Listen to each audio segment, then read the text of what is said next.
hardest heartbreak isn't losing someone. It's realizing they never wanted you back. Think about it. Breakups are painful, but at least there was something there. You had moments, memories, maybe even love that existed in some form. But when someone doesn't want you, when they never choose you, it feels like you're grieving something that never even lived. And that can be even harder to let go of. If you've ever been stuck replaying conversations in your head, asking yourself, was I not enough? Did I do something wrong? Why can't I stop thinking about them? You're not alone. The truth is, this kind of rejection hits different. It doesn't just bruise your heart, it messes with your mind. Because instead of moving forward, you get caught in this endless loop of what-ifs. Here's the surprising part.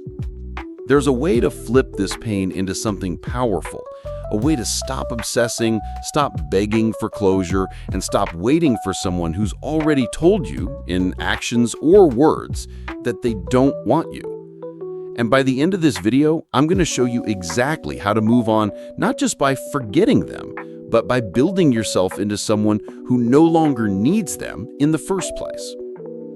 But before we get there, we need to talk about something that almost nobody explains. Why your brain keeps holding on, even when your heart already knows it's over. Let me paint you a picture. Imagine two kinds of heartbreak. In the first, you're in a relationship that eventually ends. It hurts like crazy. There's grieving, there's pain, there's tears, but at least you had something real. There were memories, laughs, maybe even love letters to tuck away in a box. It's like losing a book you've already read.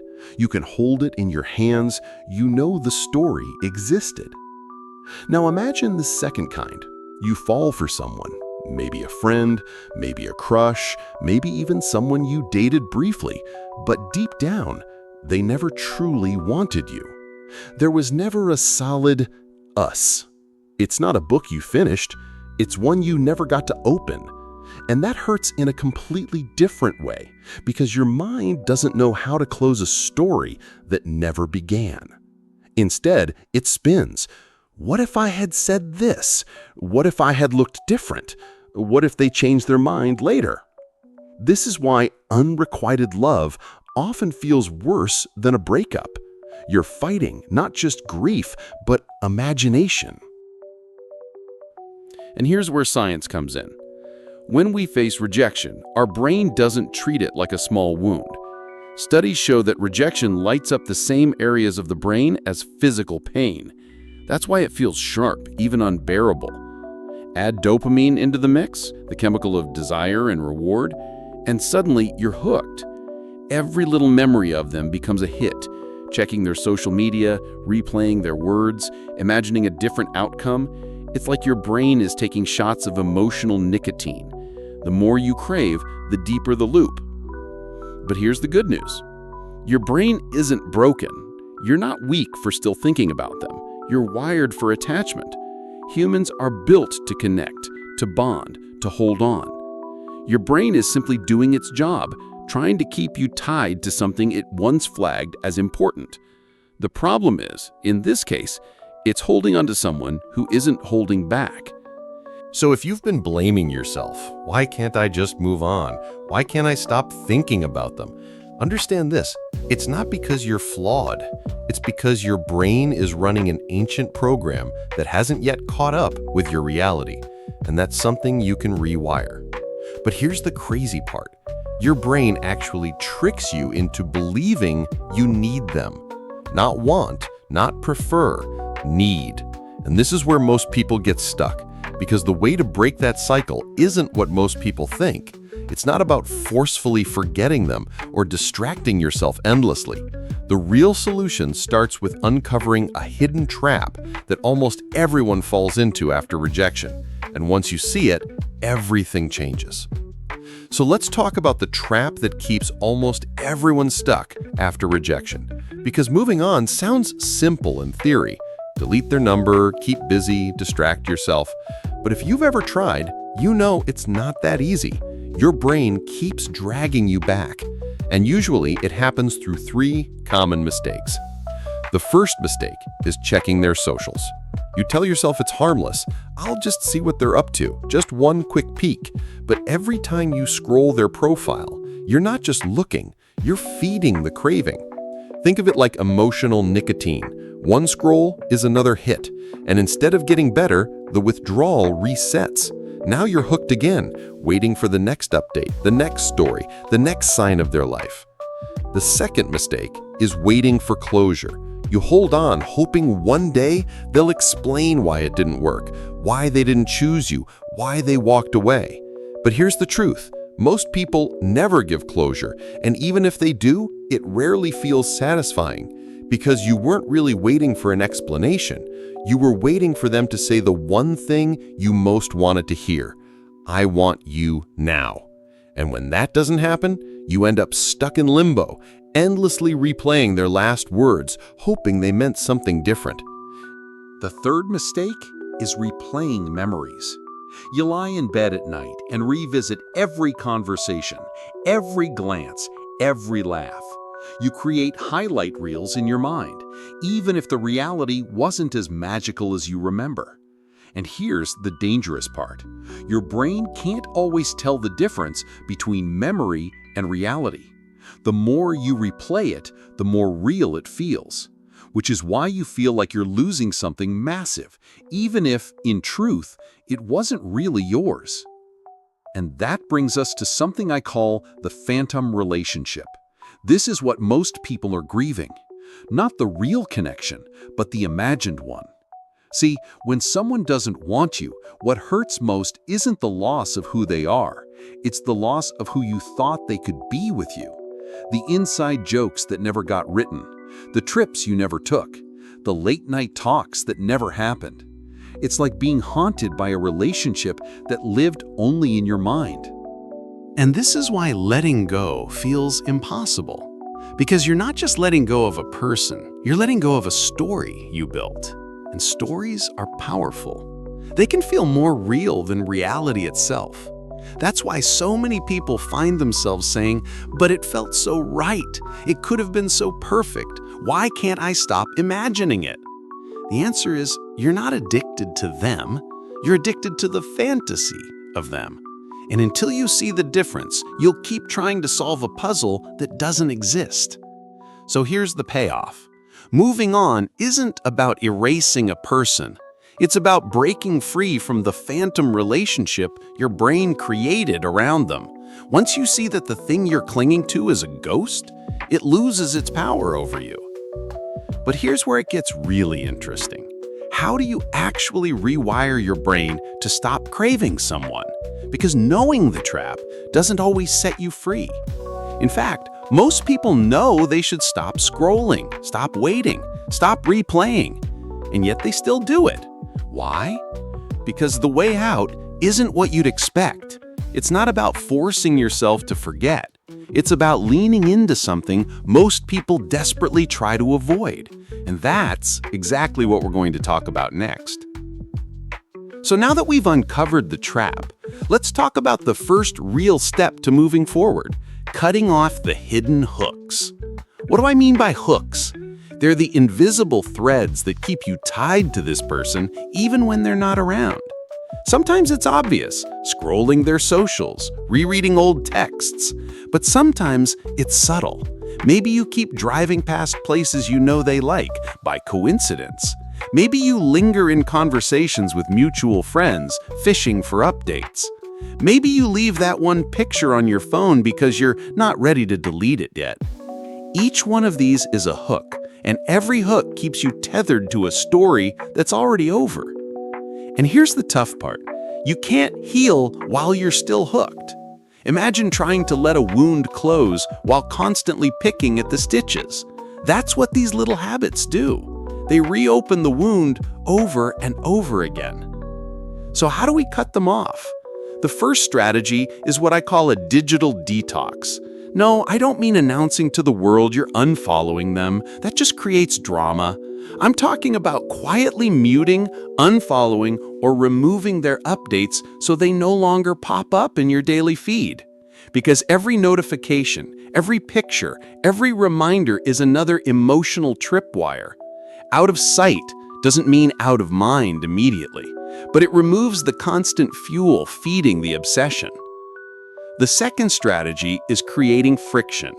If muting is about removing what's in front of you, friction is about making it harder to slip back. For example, delete their number so you can't accidentally text them when you're lonely. Or if you can't bring yourself to delete, rename it to something like "don't do it," so the reminder hits you before the temptation does. If you keep photos or gifts, put them in a box, tape it up and store it out of sight. Make the act of reaching back for them cost you energy. Why? Because when something requires effort, you're less likely to indulge in it on impulse. It's the same logic as breaking an addiction. If you're trying to stop eating candy, you don't keep the candy jar on the desk and hope for willpower. You move it, lock it away, throw it out if you have to. You create an environment where the easiest choice is the healthier one.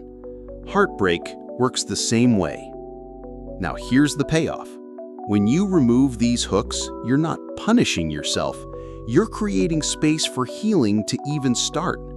Because healing can't happen in a room still filled with echoes of the past. Cutting off access isn't cruel, it's compassionate. It's telling yourself, I deserve peace, and peace needs space. But here's the twist. Cutting off alone isn't enough, because the moment you unplug from them, you're left with something most people dread, the emptiness, the silence where their updates used to be, the gap where their texts used to fill your evenings. And if you don't know how to face that emptiness, your brain will drag you right back to the hooks you just cut. So the real question becomes, what do you do with the void they leave behind? And how do you stop that silence from turning into loneliness that pulls you back? That's exactly what we're diving into next. So, you've cut off the hidden hooks. The notifications are gone, the number is buried, the reminders are out of sight. For a moment, it feels like progress. But then, silence. And that silence is where many people get stuck. Because cutting off someone you cared about doesn't just feel like letting go. It feels like withdrawal, just like coming off an addictive substance. Your body and mind protest. You feel restless, lonely. You catch yourself reaching for the phone just to feel that old rush again. This is the danger zone, because if you don't know how to handle emotional withdrawal, you'll relapse. You'll scroll, you'll text, you'll check in, and the cycle starts again.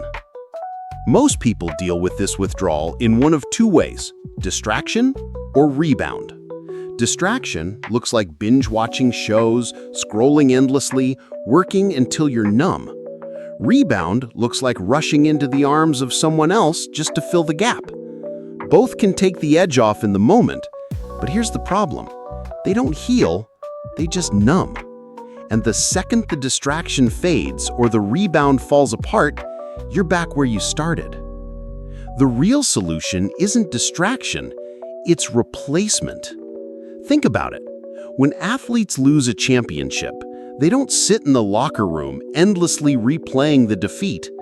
They channel that pain into training, into building, into becoming sharper and stronger for the next season. That's how you have to treat heartbreak. You don't erase the energy, you redirect it.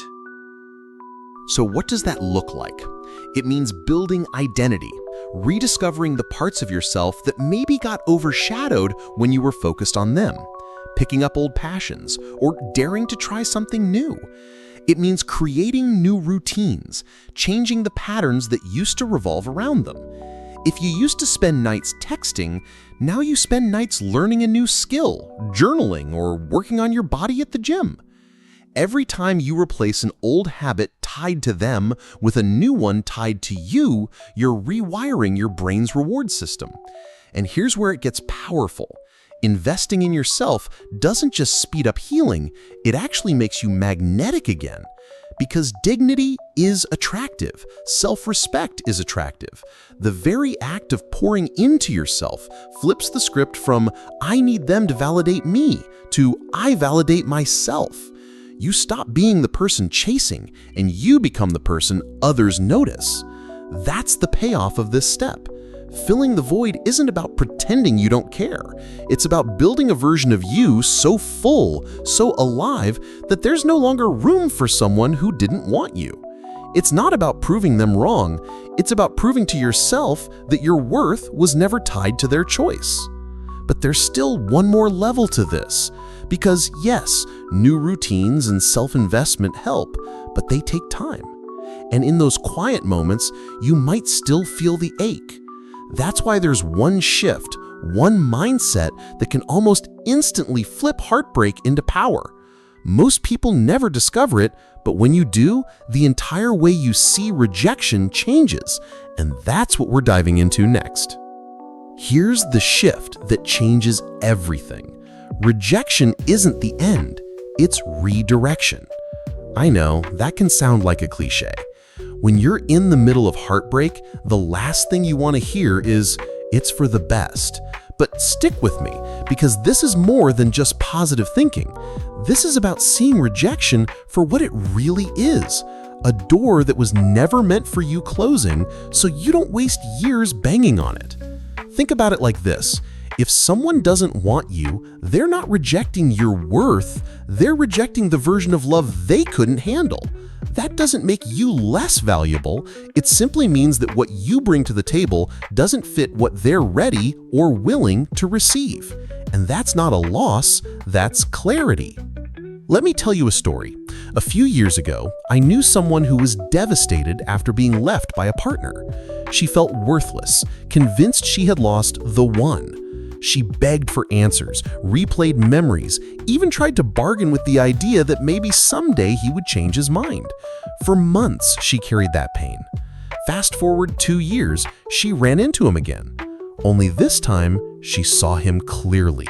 His habits, his lack of commitment, the patterns she had ignored before.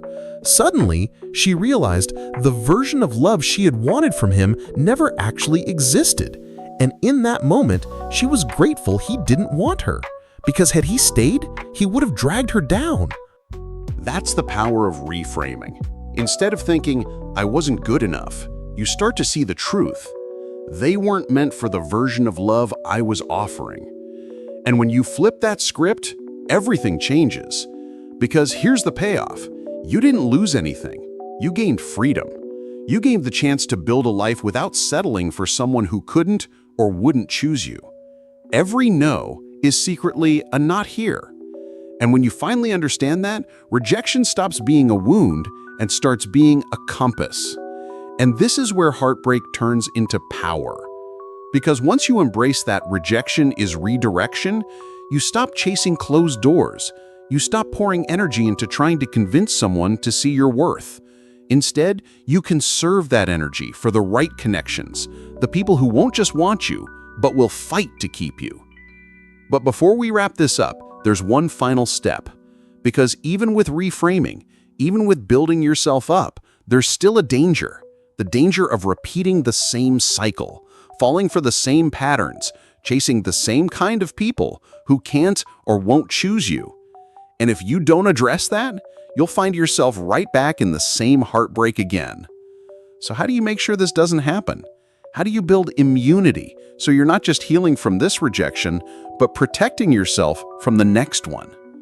That's exactly where we're going next. So now we come to the final step, the one thing that makes sure you don't fall back into the same trap: building immunity against repeating the cycle.